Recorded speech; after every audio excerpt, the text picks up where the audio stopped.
nandito po tayo ngayon sa Ayunian Cabana Resort Villa. Dito po 'yun sa sa Calatagan, Batangas. Tara, samahan niyo ako para makita niyo kung gaano kaganda dito. No edit na 'to at saka no filter na rin 'to. Dito malawak yung kanilang parking area. Ayan. Malawak yung kanilang parking area diyan. Tapos akyat tayo sa taas para makita niyo. Ito yung hagdan. Saka meron ito. Ito yung hagdan na akyat tayo. Ayan.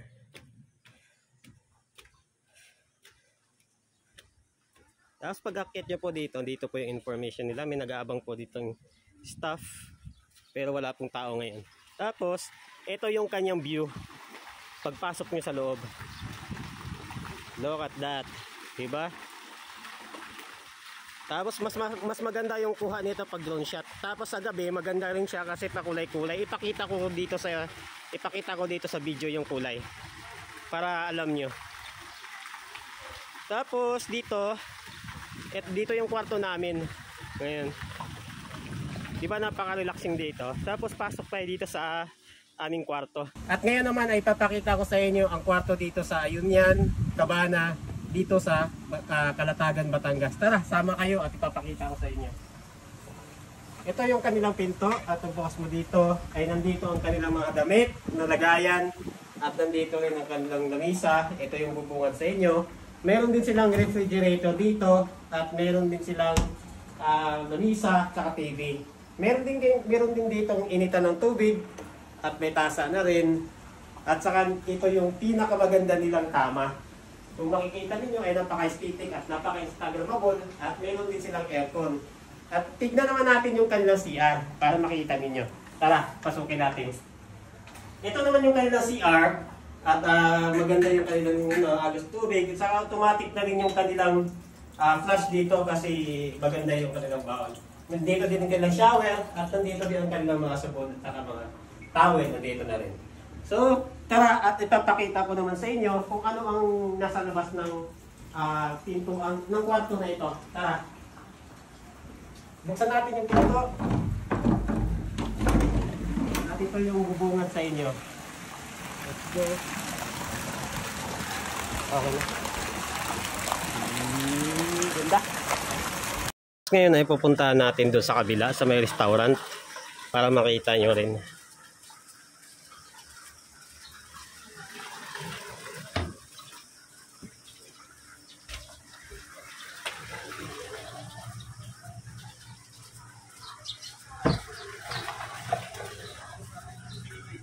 Ayan. So pagpasok nyo dito, ganito yung view na makikita ninyo. Nandito nga pala si Kuya Randy Adventures, thumbs up. Si Idol Gem TV, saka yung pinakabigati naming vlogger, si Lakwat Zero Technician. Tapos ito yung kanilang bar, konti. Ayan, resto bar nila. Tapos yan naman yung restaurant nila. Pwede kayong kumain dyan. Tapos napaka-overlooking naman. Aesthetic view. Instagramable pa. Tapos napakasarap maligo dito. Ayan. Ha? Buti ka naliligo ka masarap. Naligo na ako kahapon eh. Ayan. Napakagandang view. Ayan. Diba? Tapos dito sa baba, pwede rin kayong bumaba dun sa may Pwede rin kayong bumaba dun sa dagat. Wala pong bayad pag pumunta kayo sa dagat. May daanan dyan sa baba. Tapos yun yung restaurant nila. Ayan. Napakaganda po dito lalo sa gabi.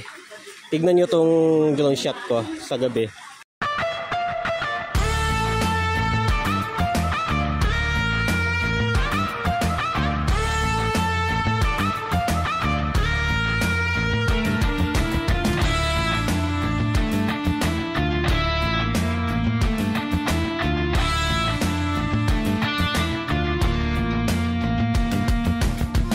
Gabi. Okay. So ayan si Lakwat Zero Technician kasama yung misis niya. Ayan. Napaka sobrang relaxing dito. Ayan. Napakaganda.